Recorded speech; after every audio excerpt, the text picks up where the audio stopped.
عن ابن عباس رضی اللہ تعالی عنہ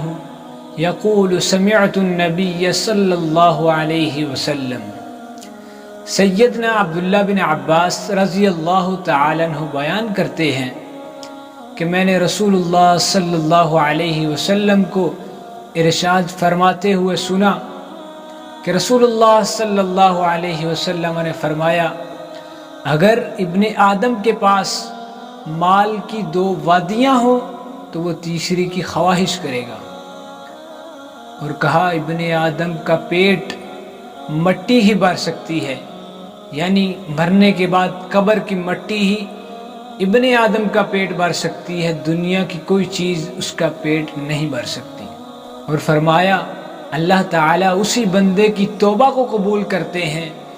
جو اللہ تعالیٰ کی طرف رجوع کرتا ہے، یعنی اس مال و دولت کی حرص و ہوس کو چھوڑ کر جو اللہ تعالیٰ کی طرف رجوع کرتا ہے، اللہ تعالیٰ اسی بندے کی توبہ کو قبول کرتے ہیں۔ اور حضرت عبداللہ بن زبیر رضی اللہ تعالی عنہ بیان کرتے ہیں، یا ایہا الناس ان النبی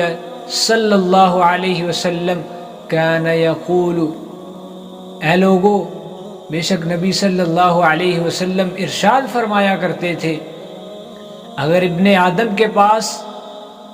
سونے سے بھرا ہوا ایک جنگل ہو، اسے دے دیا جائے تو وہ دوسرے جنگل کی خواہش کرے گا، پھر اگر اسے سونے سے بھرا ہوا دوسرا جنگل بھی دے دیا جائے تو وہ تیسرے جنگل کی خواہش کرے گا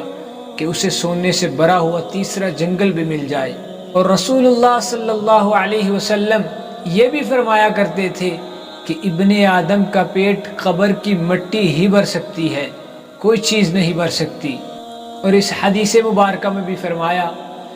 کہ جو اللہ تعالیٰ کی طرف رجوع کرتا ہے اللہ تعالیٰ اسی کی توبہ قبول کرتے ہیں، کہ جو لوگ مال و دولت کی حرص و ہوس کو چھوڑ کر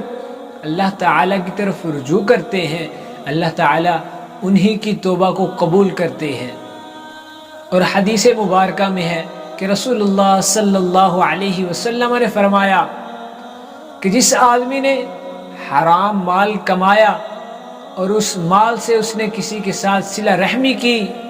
صدقہ و خیرات کیا، فی سبیل اللہ خرچ کیا، ان تمام نیکیوں کو جمع کیا جائے گا،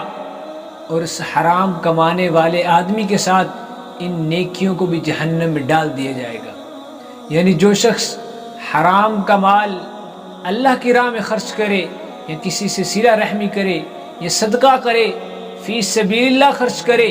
تو اس کا مال اسی کے ساتھ ہی اللہ تعالیٰ جہنم میں ڈال دیں گے اور اس کو جہنم کا عذاب دیں گے۔ حرام مال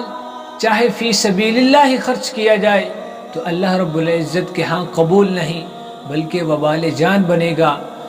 عذاب کا ذریعہ بنے گا۔ ہمیں چاہیے کہ ہم اپنے مال سے،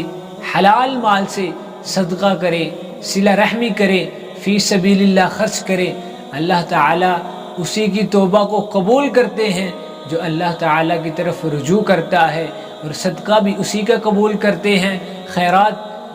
فی سبیل اللہ خرچ کرنا بھی اسی کا قبول کرتے ہیں کہ جو حلال مال سے خرچ کرتا ہے۔ اللہ تعالیٰ ہمیں ان باتوں پر عمل کرنے کی توفیق عطا فرمائے۔